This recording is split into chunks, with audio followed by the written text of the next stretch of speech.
পর্তুগালের অন্যতম সেরা ক্লাব পোর্তো। প্রতিভা ছড়াছড়ি ক্লাবটিতে। ইউরোপের শীর্ষ লিগে ফুটবলার রপ্তানিতে শুরুর দিকেই থাকবে পর্তুগিজ ক্লাবটি। চ্যাম্পিয়ন্স লিগের নিয়মিত সদস্যও তারা। ওই দলের বিপক্ষে অসাধারণ কামব্যাক করে 2-1 গোলের জয় পেয়েছেন যুক্তরাষ্ট্রের ক্লাব ইন্টার মায়ামি। দলকে জেতাতে ফ্রি কিক থেকে অসাধারণ এক গোল করেছেন আর্জেন্টিনা বিশ্বকাপ জয়ী ফরোয়ার্ড লিওনেল মেসি। প্রথমার্ধের শুরুতে পিছিয়ে পড়ে মায়ামি দ্বিতীয়ার্ধের শুরুতে সমতায় ফেরে। পরেই মেসির ফ্রি কিক থেকে পাওয়া গোলে জয় তুলে নেয়। একটা গোলে পিছিয়ে পড়ে ইন্টার মায়ামি ঠিক এমনই এক মেসি মুহূর্তের অপেক্ষায় ছিল। লিওনেল মেসি তাদের সে অপেক্ষার মধুর সমাপ্তি টানলেন।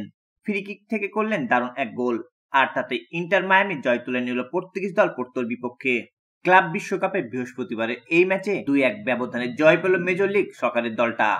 এর ফলে গ্রুপ এ থেকে পরবর্তী রাউন্ডে যাওয়ার দারুণ সম্ভাবনা তৈরি হলো মেসিদের। প্রথমার্ধে এগিয়ে ছিল পোর্তোই। আগে হওয়ার পেনাল্টিতে এগিয়ে যায় তারা, তবে দ্বিতীয়ার্ধে ঘুরে দাঁড়ায় মিয়ামি। টেলাস্কোর একটি গোল করে সমতায় ফেরেন। এরপর আসে সেই মুহূর্ত যার জন্য সবাই অপেক্ষায় ছিল। 54 মিনিটে মেসি ডি বক্সের বাইরে ফাউলের শিকার হন। নিজেই বল সেট করেন আর তার পরিণতি একটা নিখুঁত বাঁকানো শট, যা ঢুকে যায় ডান দিকের জালে। Classic Messi moment. গোল করে দলকে জিতিয়ে তিনি বলেন, এটা আমাদের জন্য দারুণ একটা জয়। পুরো দল অনেক পরিশ্রম করেছে। আমরা জানতাম পোর্তো আমাদের চেয়ে শক্তিশালী, আমাদেরও কিছু শক্তি রয়েছে। এই জয় মার্কিন মেজর লিগ সকারের দলটার জন্য বড় এক ইতিহাস। ইউরোপের কোন ক্লাবের বিপক্ষে প্রথম জয় পেল তারা।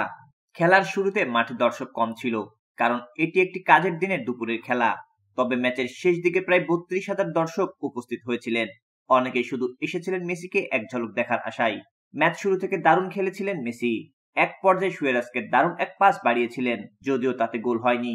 তবে দ্বিতীয়ার্ধের শুরুতে সেগোভিয়া গোল করে সমতায় ফেরান। এরপর আসে মেসির সেই জাদুকরী ফ্রি কিক। ইন্টার মায়ামির ফরওয়ার্ড পিকো বলেন, মেসি একজন নেতা, সে বিশ্বের সেরা খেলোয়াড়। আমি বুঝেছিলাম ওর শটটা গোল হবেই। ওর এই গোল আমাদের জন্য বড় সময়ের একটা মুহূর্ত। প্রতিযোগিতামূলক ফুটবলে মেসির রেকর্ড শিরোপা কোনো কিছুরই তো অভাব নেই। 38 ছুঁই ছুঁই মেসি এখনো আছেন দারুণ ছন্দে। গোল করে নিত্য নতুন মাইল ফলক স্পর্শ করছেন। আর্জেন্টাইন ফরওয়ার্ডের রেকর্ডের পাশাপাশি দলের নামও ঠাঁই পাচ্ছে ইতিহাসের পাতায়। ফিফা ক্লাব বিশ্বকাপে 15 জন আল আহলির বিপক্ষে গোল করলে ইন্টার মায়ামির হয়ে 50 করে ফেলতেন মেসি। কিন্তু সেই ম্যাচ গোল শূন্য ড্র হয় বেড়েছে আর্জেন্টাইন ফরওয়ার্ডের অপেক্ষা। তবে এই মাইল ফলক স্পর্শ করলেন গত রাতে। তার মাইল ফলকের রাতে পোর্তোকে 2-1 গোলে হারিয়েছেন মায়ামি। তাতে করে কনকাক্যাফ অঞ্চলে প্রথম ক্লাব হিসাবে অফিসিয়াল ফিফা টুর্নামেন্টে ইউরোপিয়ান কোন দলকে হারালো মায়ামি। ক্লাব বিশ্বকাপে এটি মায়ামিরও প্রথম জয়।